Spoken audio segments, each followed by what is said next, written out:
ان آیات میں شرک کی زوردار مذمت کی گئی، یعنی کہ برائی کے بارے میں بیان کیا گیا، جس کے تحت کسی کو اللہ تعالیٰ کی اولاد قرار دیا جانا، اس شرک کی وجہ سے کائنات کی ہر شے غضبناک ہوتی ہے، آسمان پھٹ جانے کو تیار ہوتا ہے، زمین ٹکڑے ٹکڑے ہو جانے کو اور پہاڑ پھٹ کر ریزہ ریزہ ہو جانے کو تیار ہے۔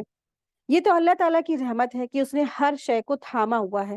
بلا شک اللہ تعالیٰ کا کوئی بیٹا نہ ہے اور نہ بیٹی ہے، ہر شے اللہ کی صرف اور صرف مخلوق ہے۔ روز قیامت ہر انسان یا فرشتہ اللہ کے سامنے اس کے بندے کے طور پر پیش کر دیا جائے گا۔ آیت نمبر دیکھیے، آیت نمبر 89، یقیناً تم بہت بری اور بھاری چیز لائے ہو۔ آیت 90 دیکھیے، قریب ہے کہ اس بات کی وجہ سے آسمان پھٹ جائے اور زمین شق ہو جائے اور پہاڑ ریزہ ریزہ ہو جائے۔ کس بات پر؟ آیت 91 دیکھیں کہ وہ رحمان کی اولاد ثابت کرنے میں بیٹھے، یعنی کہ وہ بلیم کرتے تھے، وہ یہ دعویٰ کرتے تھے کہ اللہ نے بیٹا جنا، ٹھیک ہے، اللہ نے بیٹا جنا، وہ دعویٰ کرتے ہیں، کہتے ہیں یہ جو مشرکین کہتے تھے یہ فرشتے اللہ کی بیٹیاں ہیں، یا عیسیٰ علیہ السلام کے بارے میں کہتے ہیں عیسائی یہ عیسیٰ علیہ السلام اللہ کے بیٹے، نعوذ باللہ، یا یہودی نے کہا یہ عزیر علیہ السلام کیا ہیں، اللہ کے بیٹے ہیں۔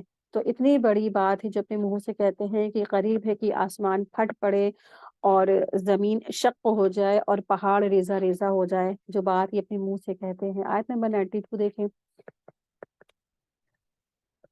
رحمان شان رحمان کے لائق نہیں کہ وہ اولاد رکھے، یعنی کہ اللہ تعالیٰ کی یہ شان نہیں کہ وہ اولاد رکھے۔ 93 آیت دیکھیں، آسمان اور زمین میں جو کچھ بھی ہے سب کے سب اللہ کے غلام بن کر ہی آنے والے ہیں۔ آیت 94، ان سب کو اس نے گھیر رکھا ہے اور سب کو پوری طرح گن بھی رکھا ہے۔ آیت 95، یہ سارے کے سارے قیامت کے دن اکیلے اس کے پاس حاضر ہونے والے ہیں۔ آیت 96، بے شک جو ایمان لائے ہیں اور جنہوں نے سائشہ یعنی کہ عمل صالحات کیے ہیں تو ان کے لیے رحمان محبت پیدا کر دے گا، یعنی دنیا میں لوگوں کے دلوں میں اس کی نیکی یا پارسائی کی وجہ سے محبت پیدا ہو جاتی ہے، ٹھیک ہے، یعنی اللہ تبارک تعالیٰ نیک لوگوں کے لیے دنیا میں انعام عطا فرماتے ہیں اور آخرت میں بھی۔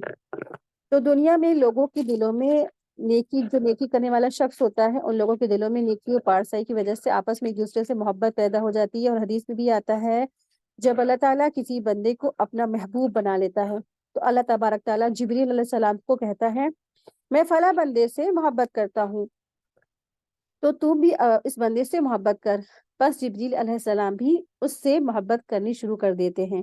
پھر جبریل امین آسمان میں منادی کرتے ہیں اللہ تعالیٰ فلاں آدمی سے محبت کرتا ہے، پس تمام آسمان والے بھی اس سے محبت کرنے لگتے ہیں۔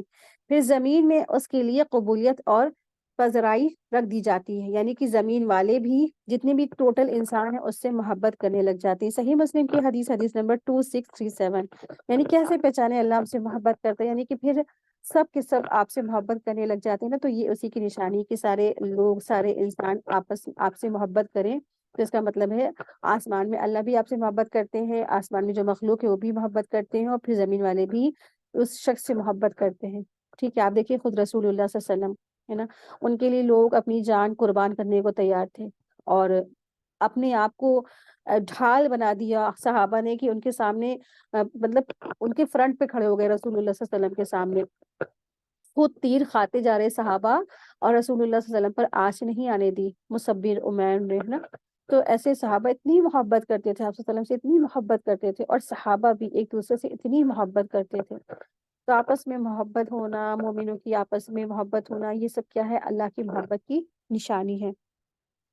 آیت دیکھیے، آیت نمبر 97، ہم نے اس قرآن کو تیری زبان میں بہت ہی آسان کر دیا ہے کہ اس کے ذریعے سے پرہیزگاروں کو خوشخبری دیجیے اور جھگڑالو لوگوں کو ڈرا دیجیے، یعنی تبلیغ کا عمل قرآن کے ذریعے سے کرنا چاہیے۔ آیت 98، ہم نے اس سے پہلے بہت سی جماعتیں تباہ کر دی ہیں، کیا ان میں سے ایک بھی آہٹ تو پاتا ہے، یا ان کی آواز یا بھنک بھی تیرے کان میں پڑتی ہے؟ ایک سوالیہ انداز ہے۔ تو اللہ سبحانہ تعالیٰ فرما رہے ہیں کہ جو لوگ اس دنیا میں تھے، جن کو جو ہے عذاب میں اس وقت وہ مبتلا ہیں، یعنی عالم برزخ کی بات ہو رہی ہے، تو جو انہوں نے برائی کی ہے اور ان کو اس کی سزا وہ مل رہی ہے، کیا تم آج دنیا میں جو بیٹھے ہو، کیا تم کو کسی طرح کی کوئی بھنک یا آواز تمہارے کانوں پڑتی ہے؟ تو نہیں۔ اور یہاں پر یہ بتانا بھی مقصود ہے، یعنی جب انسان نا عذاب سے دو چار ہو جانے کے بعد اس کو دوبارہ دنیا میں آنے کا موقع نہیں ملے گا کہ وہ اپنی دنیا میں آ کر گناہوں کی معافی مانگ لے، اس کو رفع دفع کر لے۔ اور جو آج جو وقت ملا ہے کہ ایک لمحہ ہے، وہ کیا ہے؟ وہ قیمتی ہے، اور جیسے ہی انسان کی موت واقع ہوتی ہے، اس کا نامہ اعمال کیا ہو جاتا ہے؟ بند کر دیا جاتا ہے، اور پھر اس کا حساب کتاب کے لیے شروع ہو جاتا ہے۔ اور بس بہت تھوڑا ٹائم ہے انسان کی زندگی کا، اور لیکن اکثریت کیا ہے؟ اس وقت کی قدردانی نہیں کرتی ہے۔ تو اللہ سبحانہ تعالیٰ سے دعا ہے کہ اللہ سبحانہ تعالیٰ ہم سب کو اپنے ایک ایک لمحے کو اللہ کی راہ میں لگانے والا بنا دے، اور حقوق اللہ اور حقوق العباد کا پوری طرح حق ادا کرنے والا ہم سب بن جائیں۔ حقوق العباد میں اللہ تبارک تعالیٰ سے دعا ہے ہم سے کہیں بھی کمی نہ ہو، کیونکہ اللہ تعالیٰ اپنے حق تو معاف کر دے گا، توحید کے بعد اللہ کی جو کمی کوتاہیاں ہم نے کی ہوں گی انسان نے، تو وہ اللہ تعالیٰ ان کو معاف کر دے گا، لیکن حقوق العباد کبھی نہیں معاف کرے گا۔ تو ان حقوق العباد ادا کرنے کی اللہ سے دعا کیا کریں، ٹھیک ہے؟ تو اللہ سے دعا اللہ تبارک تعالیٰ ہم سب کے جو ہمارے اوپر حقوق العباد ہیں ہمارے رشتہ داروں کے، اس کو ادا کرنے کی ہم سب کو توفیق عطا فرمائے، آمین یا رب العالمین۔ وآخر دعوانا ان الحمد للہ رب العالمین۔ سبحانک اللہم و بحمدک، اشہد ان لا الہ الا انت، استغفرک و اتوب الیک۔ السلام علیکم ورحمۃ اللہ وبرکاتہ، جزاکم اللہ خیرا کثیرا۔